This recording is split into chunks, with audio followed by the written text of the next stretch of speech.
It's been a little while since I made a video, so I figured I'd just kind of rant on various subjects. So before I started making YouTube content, YouTube to me was kind of like queer tube and then like music videos, and that was basically it. I would watch gay stuff, and that was pretty much it. Like people coming out of the closet, how to accept your sexuality, talking to friends and things like this. That was basically what I watched for quite a while when I was um, I'd say like 17, 18, around that area before it came out. And then eventually I got into some politics, and obviously I said music videos because I used to just think YouTube was for like, I could watch LGBT stuff, which I thought was cool, and then I could watch like a Slayer music video or whatever music videos I wanted to see. Because I'm a metalhead and a punk rocker, and I would watch videos and just would download music for hours and hours and hours, and that's what I did. And eventually, politics became really important during like 2016. Obviously, that's when I was becoming conservative through the internet. And there were different things going on. I remember BLM was becoming popular, and I wasn't happy. And the reason I wasn't happy was clearly different than why people today are not happy with BLM. I wasn't happy with BLM for a few reasons. There was a BLM movement in Toronto, Canada, and they shut down a gay pride event. And it also seemed like they were shaming officers that were there too. And to me, that was like, there was no self-awareness there. Like, it wasn't always like okay to just be like out and about as being like gay when you're a cop. And there wasn't self-awareness there to just be like an authority figure who's homosexual and to know that, okay, I'm gonna be just fine. There are people out there that like protect us that are gay too. It's okay to be gay. And that part pissed me off, that there were BLM people that shut down gay pride. And then there were after like the shooting at the nightclub in Pulse, the Pulse nightclub shooting, there were like some minorities that were talking about like white privilege type stuff, and that just pissed me off more because it's like you just had a bunch of like gay people die, and now you're having like black people talk down to white people. It's like, I don't like that shit. This isn't helpful, which is probably why I got offered more and more radical content because of it. It was like, oh, you're watching this video, and then it goes to the algorithm, and that's just how things work. And then this was false information, but at the time I thought it was real, and I didn't look into it that much, but I have done looking into it, and it turns out it was false. There was a trend going on called the hashtag BLM kidnapping. These people were actually just black. They had nothing to do with Black Lives Matter. They were just black. They didn't like Trump.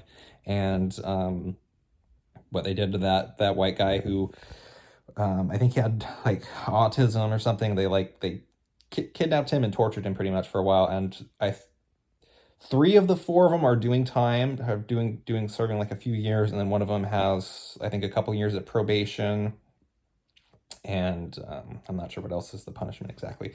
But thinking that those were like Black Lives Matter protesters, or these are people that are in favor of Black Lives Matter, and they're doing like terrible stuff. It's like, I know people with autism, and even if they weren't autistic, you don't do that to people. You don't kidnap people and like torture them. You just don't do that shit. I don't care what your race is or any of this stuff. You don't do it. It's bad. But it turns out those people weren't Black Lives Matter people. They were just black, and they were just pieces of shit. And that's the difference. You can have pieces of shit who are black people. You can have pieces of shit that are white people. You can have pieces of shit that are just pieces of shit. And so there was that. Now my thoughts on BLM is, I don't associate it with terrorism or with violence or anything. I know that there are fractions that do it, like a small fraction of a sliver of a pie, but the majority of BLM is fine, and I think probably in good faith. And I don't care about the Marxist part. Okay, I'm not a Marxist. That doesn't mean, oh, you now read Karl Marx, you're a Stalinist, a socialist, or whatever. No, I've never read anything by Karl Marx. I don't have any interest in reading anything by Karl Marx. I haven't even read in over a year. So there's that. But yeah, my thoughts on BLM now are like, they're mostly fine, and they just don't want to have black people killed by cops. So that's pretty good. And then I gotta talk about trans things. I used to be pretty pro-trans when I was a minor still, and watching queer YouTube stuff. I was like 17, 18, so in that, between like minor and adult. And even as I was getting older, and I went to Job Corps, and I met one trans person, she was nice, and so I've had nothing negative to really say about trans people. And then I watched YouTube stuff, and I got into, you know, like right-wing things. But even prior to that, I was like, I'm a music nerd, and there's plenty of musicians I like that have transgender members with them, so cool. You want to transition, go for it. Unfortunately, a lot of people I didn't realize were like really transphobic or even saying anti-trans things despite being trans. I wonder who that could be. Anyways, yeah, so my thoughts are now like puberty blockers for teenagers, you know, when they're prescribed and you're seeing your doctor, you're seeing a psychiatrist or something, go for it. It's your life. You know, you feel like you need this, okay, go for it. You're okay. Not a big deal. And not like the end of the world. It's not going to stop you from being able to like achieve an orgasm when you're older if you want to like do surgeries and do a different thing. It's just not that big of a deal. It's like, who wants to die on this hill? I just don't want to die on a hill that I think isn't worth dying on. So there's that. You know, how many of these people went after Milo Stewart, and I remember watching reactionary videos to this person, and I didn't like them because of all the shit I thought they were saying that was insane. But I didn't know that Milo Stewart was a minor when releasing content either. Otherwise, I would have been like, wait a minute, you're like grown adults reacting to a minor. I know this person is crazy, but you think they're going to think this way when they're like in their 30s or your age now? Probably not. It's like, hell, I don't agree with some of the things I thought about when I was younger. So people need to be able to grow and change and things like that. And sometimes the internet doesn't allow that, and sometimes politics just don't allow that anyways. People will call you grifters or say you're insincere, acting in bad faith, that you're being paid off, and all these different things, and it can be difficult to tell the truth at times. But yeah, I watched a recent Milo Stewart video, like talking about, you know, surviving anti-SJW YouTube, and the vast majority of that video I thought was pretty good.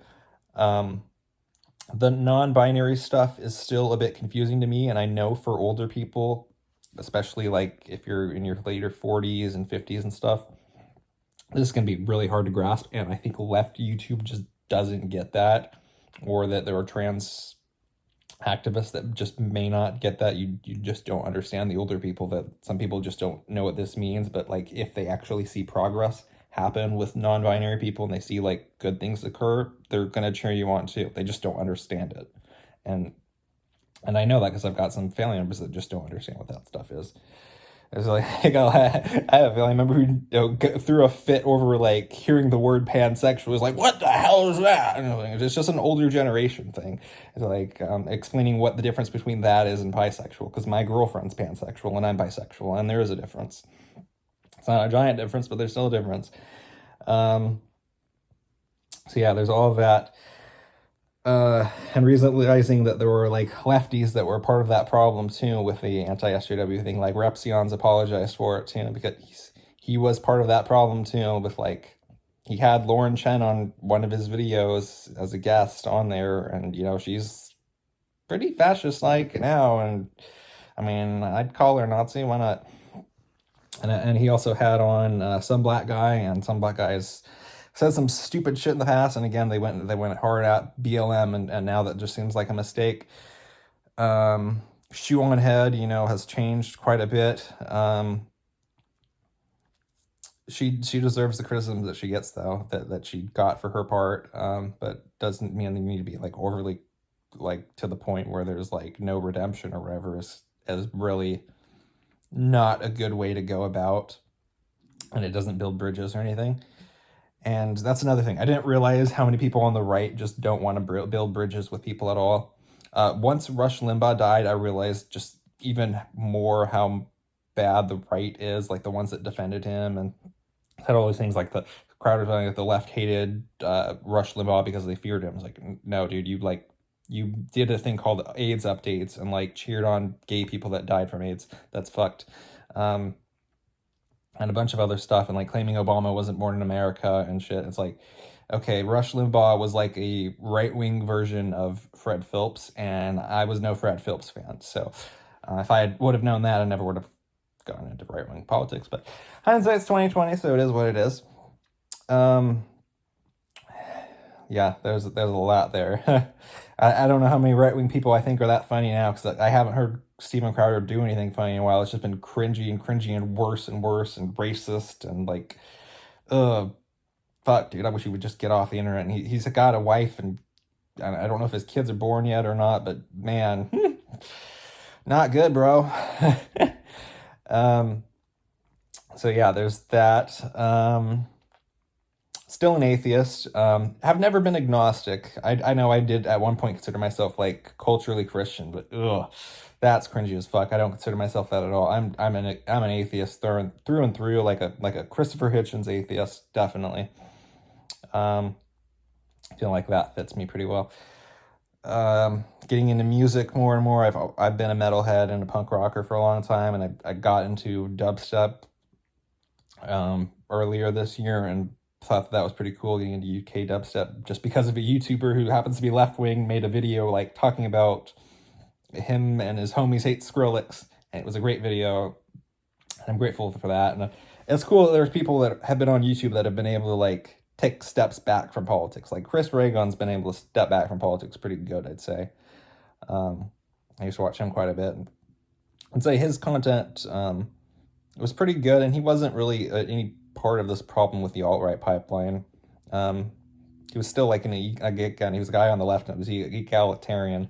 But I'm not sure what else to say on here. I don't know. I consider myself on the left. I don't like extremist ideologies at all. So, I'm saying thumbs down to any of those extremist things. I don't want Nazism. I don't want communism. I don't want anarchism, or Marxism or any of that stuff. I've met people in real life that have been communists. I've met two, and I've met two Marxist types. One was like a libertarian Marxist, and the other one was very more authoritarian in her marks, and even her boyfriend says she's getting closer towards like communism, like tanky type, big state, big government, big like a lot of negative stuff. And that doesn't mean I want small government either. I've come a long way. I think government plays a role, and it can do some things good, and the free market can do other things good, and then people as a whole can do things good too. Climate change, I've realized that the right just doesn't believe in it, so I'm not looking there for science. Looking towards scientists instead. Who cares what the politicians are saying as much on climate change stuff? I would rather hear what like scientists are having to say on this. And nutrition, all these right-wingers calling people soy boys and stuff, not realizing soy is completely healthy, and that these people probably consume it anyways based on whatever they're eating, whether it's a French fry at McDonald's or somewhere that has like soy in it, or any of their products that they're buying, like bread. It is what it is. It's been a hell of a journey though, and that's for damn sure. But I have definitely learned a lot. I don't know. I don't want to make reactionary videos. I'm not entirely sure what I'm going to make videos about. I might talk about like personal stuff, because I've been through some shit this year that's really sucked. And I might figure out some other videos too. I don't know that I want to do reaction ones, but if I do make a reaction video, it better be something that I actually think is important, not responding to like Candace Owens or Ben Shapiro or some right-winger that is just stupid and won't ever hear their opposition anyways, and will just straw man people because that's what they like doing. And I hate straw mans. I like steel mans. Those are better. So yeah, this has been like about almost 15 minutes of me just rambling, because I knew I wanted to make a video at some point, and this is what I got for you.